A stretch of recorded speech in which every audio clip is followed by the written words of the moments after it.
Okay. I would like just to present you my slides, please. The SCOHRE vision and the members of SCOHRE. We want a smoke-free world and better health for all. SCOHRE is comprised from medical doctors, but not only, people who care for harm reduction, and people who are in the behavioral, in psychology science, and all of these people are trying to combine their efforts to succeed a smoke-free world and a better health for all. And of course, we know that smoking cessation, as I will state after a while, is the holy grail for the medical community, because we're going to improve health a lot. However, when cessation repeatedly fails, there have to be some alternative, and harm reduction policy is an alternative, and I'm sure we're going to discuss a lot throughout the summit. So in our board, you can see that we have members from Norway, from Germany, from Italy, Cyprus, but from the other side of the Atlantic as well, from Canada, and of course from Greece and Tunisia. And this is just the board. The founding members come from all over Europe and from all over the globe. I'm a professor of cardiology, so I do care about the effects of smoking on vascular health, and we know that it is involved in stroke, in coronary artery disease, in the peripheral arterial disease. And of course, we know that why do we smoke? Because nicotine, by binding to its specific receptors, gives us the pleasure and relieves us from anxiety, but that is for smokers. I'm not a smoker myself. However, when there is, after an effort to stop smoking and cease smoking, there are a lot of side effects, nicotine withdrawal effects, that prevent us from doing so, despite knowing the harmful effects and the association of smoking with cancer and coronary vascular disease. We know that very easily, by applying this Fagerstrom test, using these 6 questions, we can assess how much we are dependent from the smoking habit. And here in Greece, we have a large smoking cessation clinic in Attikon Hospital. And in Greece, we smoke a lot, and we are also highly dependent from smoking. As you can see from this data, 40% are in the high scale of Fagerstrom score. We do have some tools to proceed to smoking cessation. We have the pharmacotherapy, and of course, like bupropion, varenicline, NRTs, and lately e-cigarettes with or without NRTs to pursue smoking cessation. We know that pharmacotherapies are safe. They do not have any effect on the vascular system. And also we have behavioral therapy, and this was an initiative from our psychologist that during COVID period that clinics were not working, we decided to do Zoom sessions where psychologists, medical doctors, and specialists in ergotherapy, and previously Anastasia Barbouni was also participating in that, and her team and my team. And we had a lot of success by providing behavioral support to smokers that would like to stop smoking. And we still do it. We are in the 4th series of this program.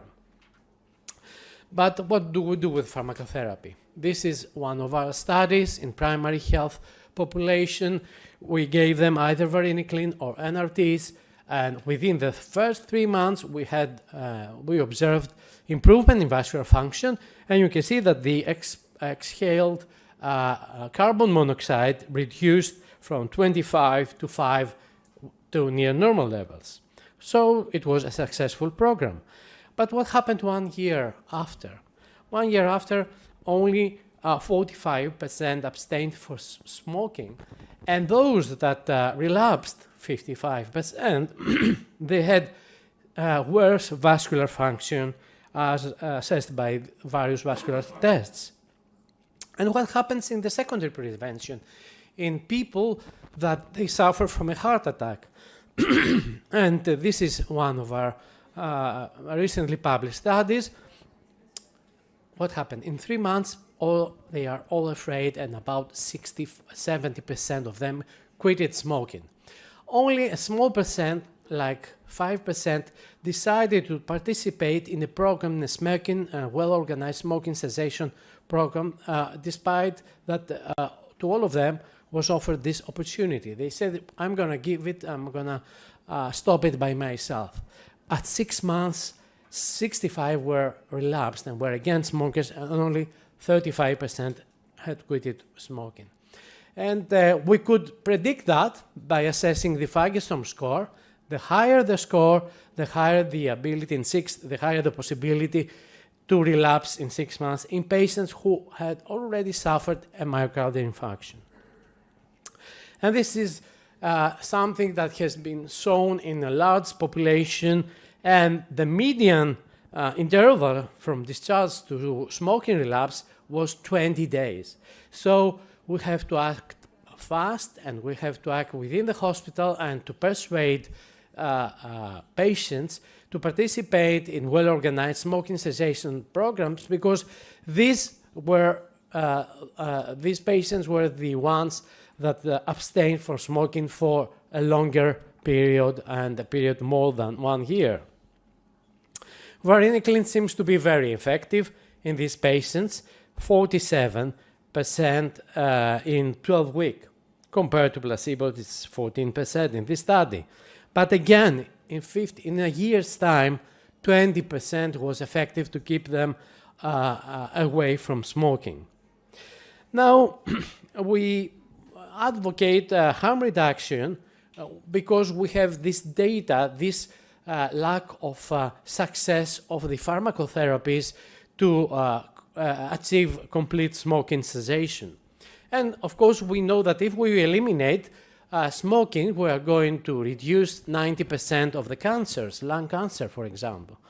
And of course, we know that about 27% of the cancers are related to smoking. Now, this is a very nice example for harm reduction policy in Sweden. Men in Sweden use snus. It's a kind of tobacco that is applied in the mouth, and they do not smoke, compared to women that they still smoke to a level similar to the mean percentage in European Union. And you can see that men managed to reduce by nearly 50% not only cancer, but also ischemic heart disease, stroke, and COPD. And this is an example of a successful harm reduction policy in Sweden. Again, we know that from Britain that nicotine vaping products are safe and are more successful compared to NRTs in achieving smoking reduction. And of course, the effective harm reduction is acknowledged, and FDA has acknowledged snus as the only tobacco product that has achieved a lower risk in cancer, heart disease, stroke, and chronic bronchitis. So we do have a successful exam on this field. What about electronic cigarettes? You heard about the previous research. A lot of research is going on that. We know from toxicology studies that we have reduced exposure to toxicants like formaldehyde. However, we know that if we use it a lot, and if we heat it a lot, we may have nickel and lead, and these effects are to be explored on health. And again, we know that when we use, for example, a nicotine as an inhaler or as an NRT, or we use electronic cigarettes, we do not have an effect on endothelial function However, when we use combustible smoking products, we do have an effect on endothelial function and on vascular function. And this is what this slide shows. So the problem is not nicotine itself, but it is the combustion providing carbon monoxide and toxicants that reduce the vascular health. This is one of our first studies that we tried to assess the acute effect of electronic cigarettes and the effects, the chronic effects in subjects that had decided to switch from smoking to electronic cigarettes. And we used also electronic cigarettes with and without nicotine and in the acute experiment. And of course, we have seen that there is an detrimental effect on vascular distensibility, on vascular arterial distensibility, also when they use the electronic cigarette. But comparing to the combustible cigarettes, as you can see on this slide, the effect was much, much lower. And what happened in those that they had switched for 1 month? They complied well with the switching. Some of them, they did use both combustible and electronic cigarette. But as you could see, the exhaled carbon monoxide was significantly reduced at 1 month to nearly normal levels, and we had an improvement in markers of oxidative stress and markers of vascular function like augmentation index. From the SCOHRE database, it was the one largest meta-analysis of all current data showing that for every 100 people using e-cigarettes, 9 to 40% will successfully stop completely smoking. However, only 6 to among 100 would achieve this task when they used the NRTs. For this reason, the Public Health England has adopted the harm reduction policy. Now, we had another novel smoking product, heat not burn. We heat, with this technology, the tobacco is heated, is not burned.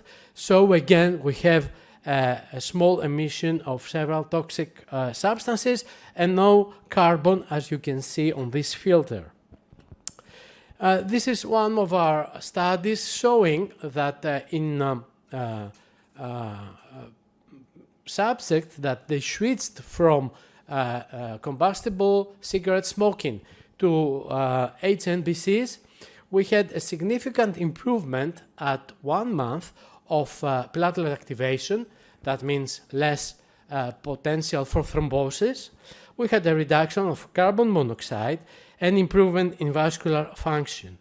This is a recording of the flow in the coronary artery. By using vasodilators, we can see if the coronary artery flow increases. It should increase 3 times in a healthy, in any one of you. But if it's between 2 and 3 times, that means that the coronary vessel is suffering. And at the top, you can see a subject, a smoker, with very low velocities at baseline and after the vasodilator.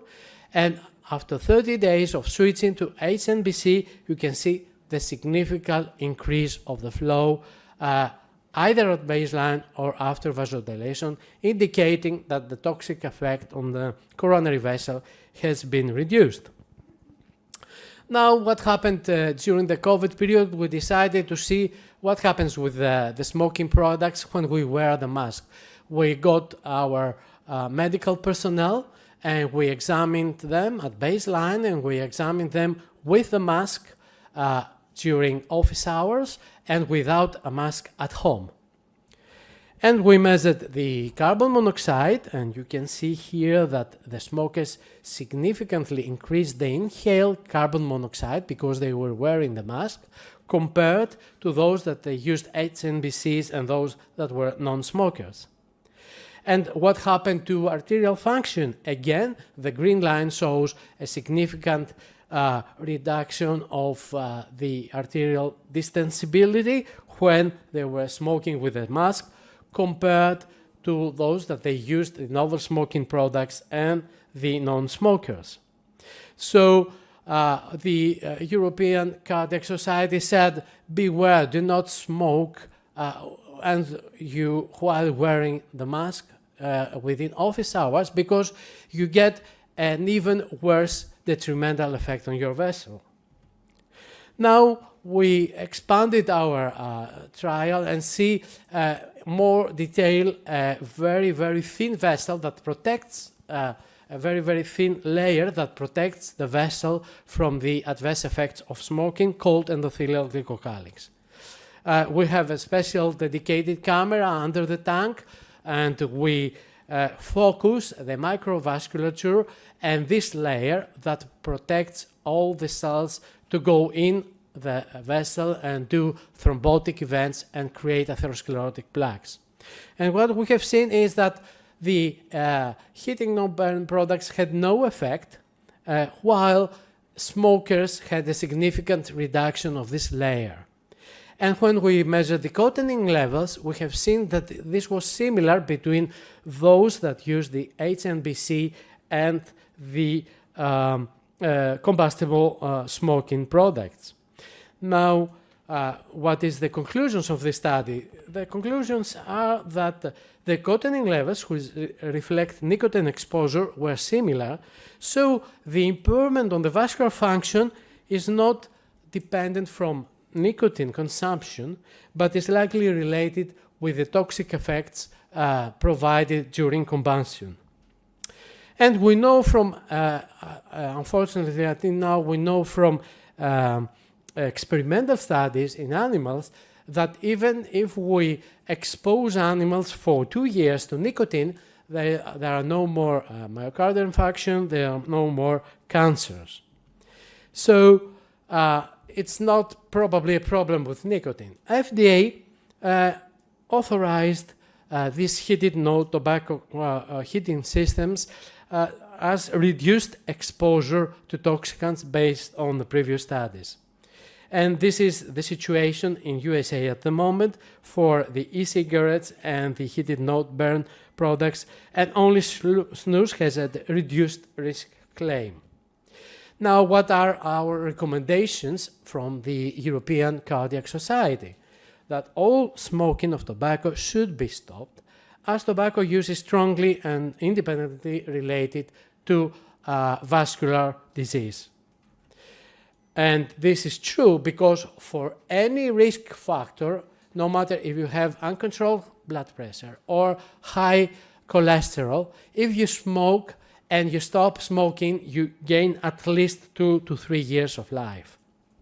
Now in 2023, we had guidelines regarding patients with coronary artery disease from the other side of the Atlantic. Just pay attention because this is very new and it's very novel. First, we should all advise our patients, our coronary artery patients, to quit smoking, and we should support them with behavioral therapy.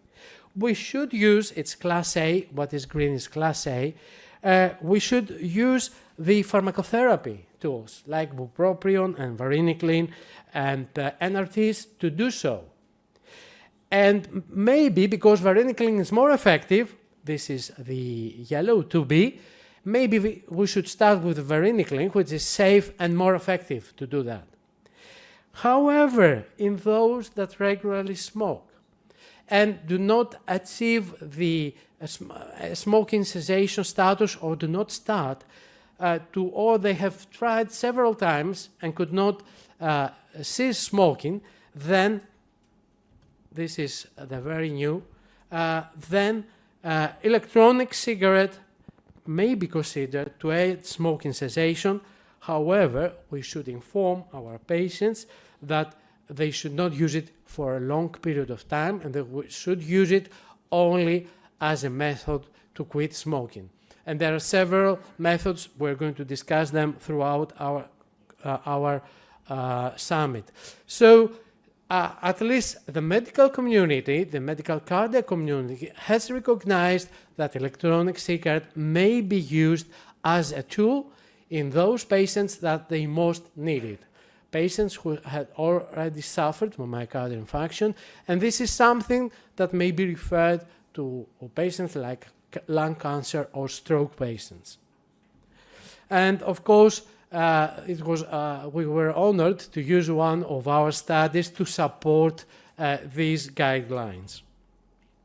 What happened in Greece?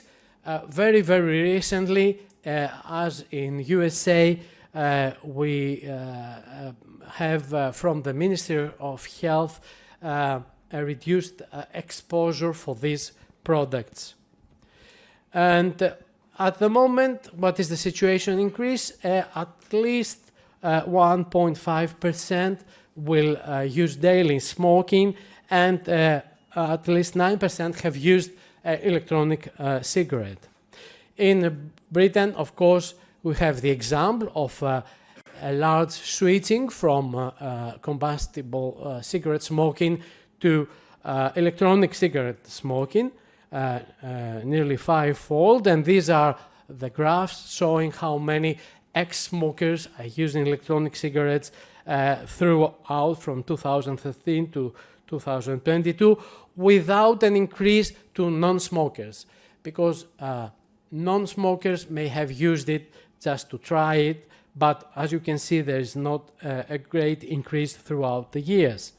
The other important thing is that people that use electronic cigarettes, they don't quit of it within a year, as they do with varenicline or NRTs. And we don't have a relapse, so to say. They keep using it. And if they ask the three categories, never smokers, ex-smokers, and smokers, why do they use? You can see that current smokers or ex-smokers, they say we use it to reduce the amount of tobacco or to permanently stop smoking. So people believe that this is a tool that will help them. And for this reason, the NHS has adopted the harm reduction policy using electronic cigarettes. So to conclude, we have some key points to discuss throughout our summit. That harm reduction is already happening. Sweden has given a good example and a product approved by FDA. Smokers have the option at this moment to choose their products according to the similarities of the cigarettes. So we have to provide and persuade the industry to provide healthier forms of these products. And the final part may be, as Carl Fagerström said, not so much how safe the harm reduction products are, but if nicotine will be eradicated or will be accepted to be used like alcohol or salt in the food by the public. However, we have to remember that, of course, all smoking products, the novel smoking products, provide a smaller emission of toxic substances. However, the aim of us as medical doctors is to cease smoking habit. It is not a good habit. However, we have to have in mind that some people, they cannot quit, and they have problems. They had a heart attack, they had a stroke or a cancer, and they have made efforts and were not successful. So we have to bear in mind there are alternatives that have to be used. And the objectives of this summit, we did an open call for all speakers to provide their data and the research on smoking cessation, on tobacco harm reduction, and we asked all tobacco control experts or advocates to participate. And we were happy this year to receive several propositions, and all these were incorporated in this program, and that's why we have 3 and 4 sessions regarding research on this field. We know that there is a lot of awareness about the detrimental effects of smoking, and the prevalence as a percent has been decreased. However, the populations have grown, and in absolute numbers we have more smokers at this time. So there is an interest by these societies to provide a harm reduction policy like we do for salt or we do for glucose in food. However, there is not enough data to persuade politicians and public health regulators for this. And this is one of the tasks of this summit, to provide this data and discuss this data. And we want to present and discuss and challenge this data and provide and present the risks and benefit associated with smoking cessation regimes, new and old, but also for alternative tobacco products that can be used to succeed the primary goal, which is smoking cessation. We need to discuss and debate on scientific, technological, medical, and regulatory and legal and policy issues, because we want this summit to become an environment where all these specialities, regulatory authorities, policymakers, and scientists will interact and discuss for the possibilities for a smoke-free world. With this, I would like to welcome you to our summit and thank you for your attention. And of course, I would like to ask our members that are here, the board members, to give us some words about our summit. Anastasia, as you are a lady of the panel. Thank you, Ignatios. Sorry, I lost my microphone. Thank you. It is a great honor to be here with you and to discuss and establish a floor for a new research or a new dialogue in an international EU or a national level about harm reduction, smoke harm reduction. And I'm very glad that we are here with us. So I'm Giuseppe Biondi Zoccai from Rome, Italy. I'm very happy to be here. I think that the data to make the best decisions will come in 20, 30 years, and we can wait and make the best decision then, or take our best guess now. And I think that the best guess now is to leverage these new technologies in an informed fashion to minimize patient risk. Of course, we need to be wary, and I think a summit like this one, where everybody can talk and can have his or her perspective, is crucial, but we need to be able to make informed decisions now. Yes, thank you very much. I'm Faris Mili. I'm a dictologist from Tunisia. I'm glad to be here with my friends and with my colleagues. And thank you for your assistance and your interest for tobacco harm reduction. Just to remark about the bad habit of smoking. Smoking begins with the habit and finish in addiction, in real addiction. That's why smokers have much difficulties quit smoking. And because it is an addiction, it's an addictive behavior. Addictive behavior does not need only motivation to quit. It needs capacity and confidence to deal and to manage our mood with something other than tobacco. That's why it's difficult to quit smoking, and that's why tobacco harm reduction is a requirement, is an addictive requirement, and products, novel products, less toxic products, are not only other choice for smokers, but it's an addictive requirement to quit smoking, to quit the big harm for less harm. Just to remind you that we will have 2 panel discussions during these 2 weeks. The first one will be held in this afternoon, and we will be discussing tobacco harm reduction are facing in different countries, especially those who are tobacco harm reduction are regulated, especially in South Africa and Philippines and in Tunisia, and will expose different difficulties tobacco harm reduction and advocates for tobacco harm reduction are facing too. The second panel will be held tomorrow, 11 a.m.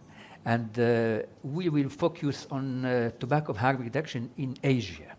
Asia is a burning issue for Asia. Tobacco harm reduction is a burning issue, and with big difficulties and big specificities, and we will focus on this field in the second panel. And thank you very much for your attention. Thank you. Indeed, it's a population in Asia, for example, in the third, in Africa as well. The population is growing more than the Western countries, so there is a place to discuss harm reduction.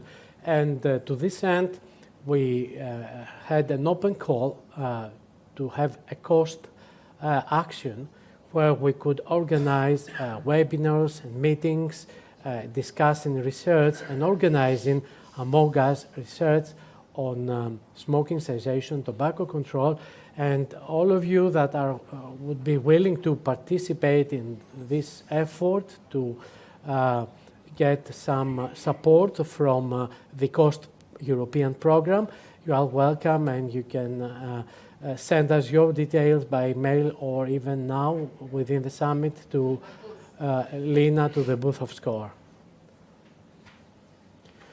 So I would like to thank you all for coming in person and supporting our summit, and we may carry on to the next session. Thank you very much. Yes, it's a coffee break.